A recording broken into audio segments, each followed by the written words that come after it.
Hi everybody, this is foXnoMad, and today I want to help you travel smarter.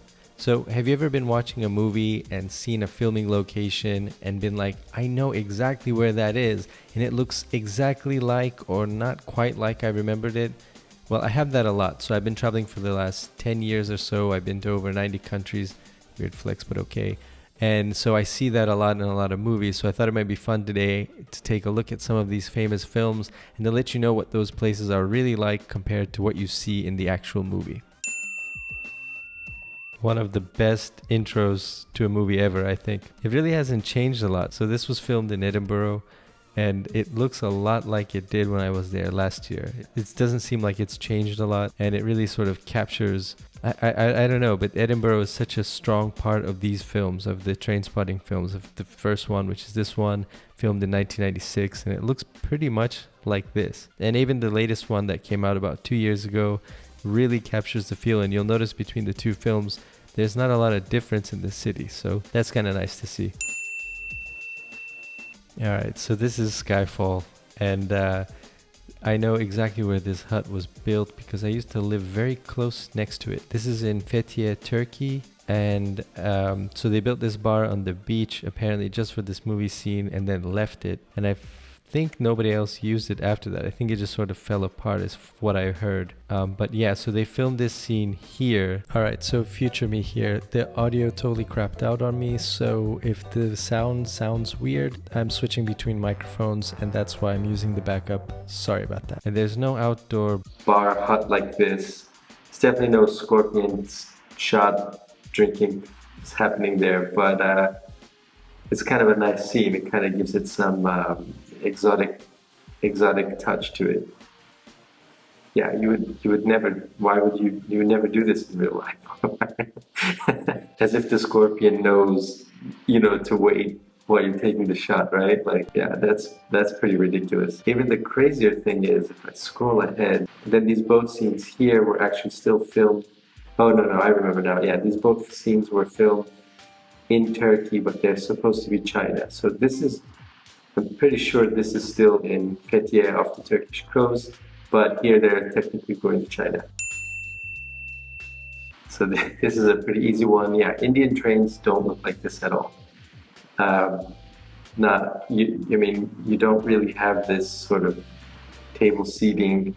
Obviously, you're not going to have some of them. I mean, they do have people coming through with chai and different meals, but different snacks. But you're not going to have this kind of meal cart issue going on in an Indian train. Also, this looks like parts of these films were filmed in. So parts of this movie were filmed in Jodhpur and Udaipur, and I don't know if they cleared the streets for this rickshaw ride. I'm going to guess they did, but it would probably be a lot more crowded, although something like that happening would not be unusual. But yeah, I'm gonna guess that they had to kind of clear the streets out just a little bit to make filming easier for the camera crew and everything like that. But this movie sort of captures the feel of traveling in India, but it's definitely a sort of imagined version of it. But Wes Anderson films are not really designed to be an authentic representation. They're sort of a slanted view of reality. That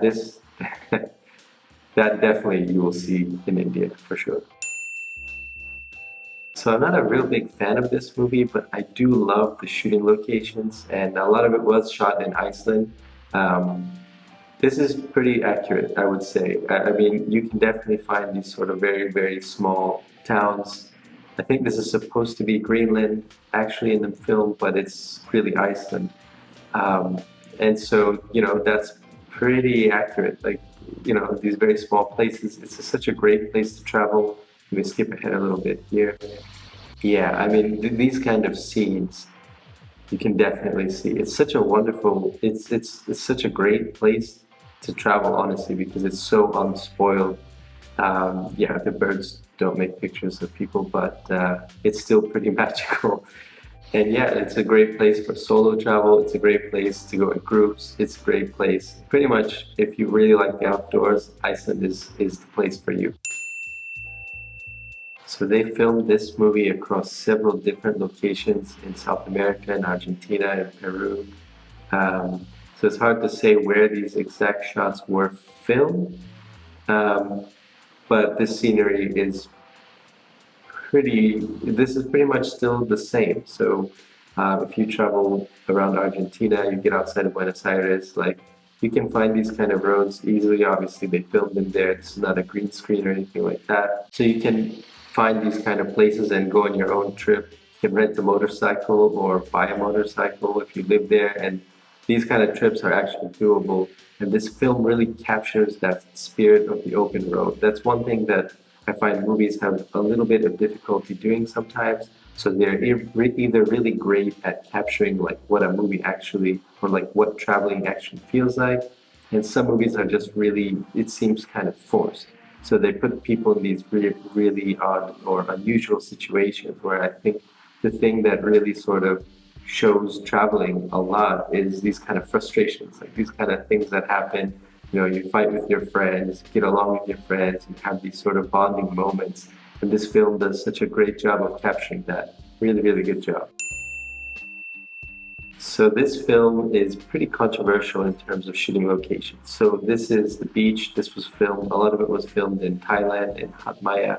Many of those palm trees shouldn't be there, so the crew actually brought in and planted trees, which had a pretty catastrophic effect on the ecosystem there. And also, a lot of people began to come to this beach after seeing it in the movie. So the beach became really very popular, and it was full of garbage. And there are a lot of these comparison pictures and photos and videos you can see online to see the kind of the before and the after. It's been pretty well cleaned up now, but again, this beach sort of, I'm gonna assume they didn't think that it would get so popular from the film, but now it looks a lot more like this, but still these beaches are full of people. I mean, they would be completely crowded. So you're not gonna really have this sort of beach to yourself feel, at least not at these very popular beaches where these movies were filmed. Oh, and there's one scene that I want to talk about, which is this one, which always bothered me. So this is so unrealistic. There is no way, even for a professional, I think would be very difficult to get from one island to the other island swimming like this. This would be extremely dangerous. The currents could take you away. There are animals in the water. It's not very close. I mean, the way the movie is showing it, I mean, this is a very long distance. So for them to make it just floating here, not drifting off with the current, not, falling completely exhausted is totally unrealistic. So yeah, nobody would you couldn't do this like this. Maybe some sort of professional swimmer, but again, you'd still want a crew with you to make sure that one of you didn't float away, wasn't taken off by a current. There are animals there as well. And if you're not a great swimmer, that might draw some attention from the bigger marine life in the area. So definitely thrashing around in the water like this, it's not easy. Also, sunburn, dehydration. Don't get started with this scene. Now, if there's one thing that really does look pretty accurate, this is pretty common in Japan. Karaoke is a pretty big deal in Asia, but also in Japan. So these kind of parties, these kind of scenes are a pretty accurate, I guess, depiction. This is not something that would be completely unusual to see. This is not a kind of party that would be completely unusual. And definitely karaoke is a big part of entertainment in Japan. So I really like the way that these scenes were filmed. I really like the way that this film captures the sort of culture of Japan in a way that is sort of modern. It's just sort of showing you what, as a traveler, you might actually be able to experience, as opposed to scenic shots just for the sake of having scenic shots, I think. So I really like the way that this movie has captured the feel of being in Japan. All right, so this is Euro trip. This is supposed to be Bratislava, but actually the entire film, even the parts in the United States, apparently were filmed in Prague. So this is Prague, and I could see this as being a really out there neighborhood. I mean, this is obviously not the city center, it doesn't look anything like this, but this, I mean, this is definitely a comedy film. Like, this is definitely picking on some stereotypes, especially that one. There you go. That's that's not real. Um, but yeah, so the scene here is, you know, they have no money. They show up in Bratislava and then they pull out, I think it's like a nickel or something, and they're completely rich. So tourism is massive there now. It's not as cheap as it should be. I mean, it's still not very expensive compared, I would say, to Western Europe, but it's just overflowing with tourists. I mean, it's pretty crazy, and it's not as cheap as a lot of people expect. It's definitely, out of all the Eastern European, you know, capital major cities for tourists, it's definitely the most expensive one, I would say. It is about time somebody made a movie about Istanbul's cats, because there are cats everywhere in the city. They are pretty much a fabric, a piece of the fabric of the city. I think a lot of tourists and visitors are really surprised by that, even if you have read about it before, that there are just so many cats and they're so much a part of the just general community. So many shops, everybody has cats, there are cats on the street. And for them to make this film slash documentary about the cats there, I think was really clever. If you love cats, if you love animals, if you love pets, you definitely need to see this movie, and you definitely need to go to Istanbul. It really is like this. So the Game of Thrones was filmed in southern Spain, especially the dorm scenes. This is actually in Seville. This is in the Palace Alcazar in Seville, and it looks like they've added some greenery here to this throne room, but it's a pretty close representation. Two things that you'll notice is it's not full of tourists, so if you go to the real one, it's going to be just full of people. Getting in here takes about 30 minutes if you don't buy your tickets ahead online and reserve them. It's definitely a very long line to get in, and it's very crowded, but there are still some quiet parts of the gardens. The gardens are so big that you can actually wander around and not see any people during the day. So it's a pretty close representation. Actually, in this part of Spain, there are a couple of other parts, like the bull ring that they show. Let me see if I can find that. All right, so this scene is filmed in the Osuna bull ring. It's not a bull ring that's still active anymore, so it's not actually being used, but this is the bull ring. And I think, especially when the, spoiler alert, when the dragon comes and rescues everybody, what's going to happen is they've added a couple of layers of seating above it. So the bull ring is not actually this big.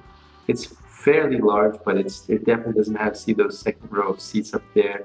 It definitely doesn't have that. So in the first row, you can sort of see that first column where all the people are. That is real. That's about how high it is. But other than that, all that extra top making it look more like a stadium doesn't exist. There are very few people that actually visit this bull ring. It's not a major tourist attraction.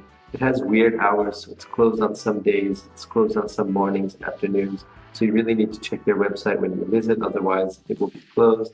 You can drone right outside of it, which is nice, which is how I got some of my drone shots in the video. I'll link to it up here, but it's a cute little, quick little destination. So I wouldn't spend a lot of time visiting this place. If you're a huge Game of Thrones fan, then maybe it's worth visiting. And if you want a day trip out when you're outside of Cordoba, then it might be worth a visit. Otherwise, honestly, it's quite a lot smaller than it looks like it is here. So the next thing is the Roman bridge in Cordoba. You can kind of see it doesn't look anything like this. The bottom part, so that white part on the bottom, is real. I think they based this computer graphic on that. All of these structures on the top, like these houses, the market, all of that doesn't exist. So when you go there, you're going to see this. You're going to see that white part, just that flat part toward the water, but you don't actually see all of this. So none of this exists. It's actually a pretty standard walking bridge, so there's not a ton of life there. So all of this market stuff, it isn't there. But that bottom part here, if I show you, if I go back, so if we go back here, so if you see this bottom part, that seems to be what they based the graphics on. And this is Valentis in Game of Thrones. So one place that's surprisingly accurate is this scene. This is High Garden in Game of Thrones. This is Castillo Almodovar in southern Spain. So this is a place that's very close to Cordoba. It's close to Seville. It's sort of close to Granada as well. And it's one of those places that I highly recommend that you visit. The castle is stunning. So the castle is on a hill overlooking the small town. It's just incredible. The scenery is great for photography, whether you're in the castle or you're outside the castle. It's amazing.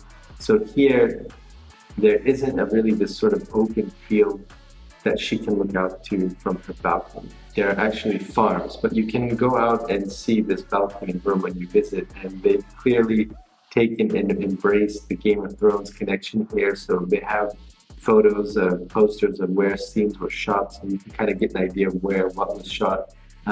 But it's pretty accurate. I mean, it kind of looks like this. There are not many tourists that visit here at all, so it's pretty empty when you go. And like I said, you can walk around here pretty much free.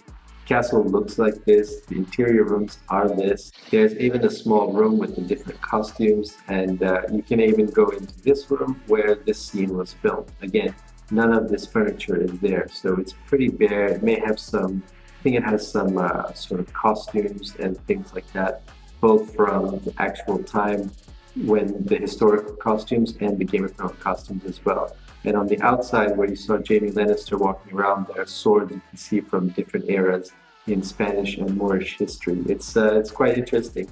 I think this place is very underrated. You can drone outside, which is nice. You can get some great drone shots. I highly recommend this place. If you're in Cordoba, Seville, or Granada, it's definitely worth the hour and a half drive. Definitely try to get there around lunchtime. That gives you enough time to have lunch, walk around the place. You can even get lunch at the cafe where apparently the Game of Thrones cast was every day when they were filming. Then you can hike around the castle. You can either walk up or drive up, and then spend a couple hours at the castle. And towards sunset, when you drive outside the town, there are these little pull-offs in the street. Again, it's not very crowded. It's not like there's a lot of traffic. And you can get some amazing sunset shots of the castle around sunset time. All right, so if you're a Harry Potter fan, you probably already knew this. So this is the 934 platform where they go to Hogwarts. Look, I'm not a huge Game of Thrones. I'm not a huge Harry Potter fan, so I don't know all the mythos, but I know this part. I know these scenes in the movie at least. So when I first went here, this was a couple years ago, I wanted to see it, and I didn't think there would be a lot of people. I didn't think it would be such a thing, you know? So I show up, and I'm inside the train station. I'm looking, and there's number 9, and there's 10, and there's no 3/4. I don't even know if there's a 9, to be honest. So I was just looking around. I was very confused, and finally I asked somebody. And then what they do is they tell you walk outside, and right around outside the train station, obviously there's no 9 and 3/4 platform. I'm an idiot. And you go outside, and they've put this steel. They've sort of made it look like a shopping cart that's half through, and the line there is absolutely absurd. So when you get there, expect to wait a long time. So people are going to be there taking selfies, taking pictures, family pictures, group photos. So it's not as I guess Harry Potter is a massive thing. I shouldn't have expected this, but they made a sort of small monument there, which is really cute. Just keep in mind when you get there, you're going to have to wait a long time because everybody's going to take a million pictures ahead of you. So again, like Harry Potter, when I went to Petra recently, I thought that, oh, no big deal. It's going to be pretty much nobody's going to make Indiana Jones connection. It's a 30-year-old movie, you know, who's going to care? No, I was totally wrong. There are Indiana Jones horse rides, Indiana Jones photo stops. I mean, the people there have totally Indiana Jones the thing out. So, but if you look at this scene, I mean, this walk, all of this is pretty right. I mean, there's just not 100 people there. So if you look at this tomb, when I arrived, I thought it was going to be like, I thought you could actually go inside the tomb, and there was going to be this massive palace or temple or something like that. But actually, when you go, if you look inside that little door, so you can see that little door there, you can't really walk up to it anymore. So there's a sort of a barrier that they put up, this sort of tape they put up, so you can't actually walk up and in. But if you do go as close as you can get and look inside, it's actually a very small little room. It's almost like a tiny little, it's a tiny room, so there's nothing beyond that. So all of this stuff where they're going in and walking around and all these lion sculptures and everything, it just doesn't exist. It's not really there. This is all make-believe. So if you go and you're thinking you can walk into that temple, There's going to be all of this stuff. Sorry to disappoint you. So there you have it. There's just some of my sort of thoughts on these different movies that have been filmed in places that I have personally been to. Is there any other movies that you think of that when you watch the movie it sort of takes you out of it, or it's maybe from your hometown? Let me know in the comments below. Hope you found this video entertaining. If you did, give it a like. And if you really like this video, hit the subscribe button. I'll have new videos for you every week. Thanks very much for watching. This is something a little bit different. I thought I'd give it a try. I hope you enjoyed it. Again, let me know what you think in the comments, and I will see you in the next video.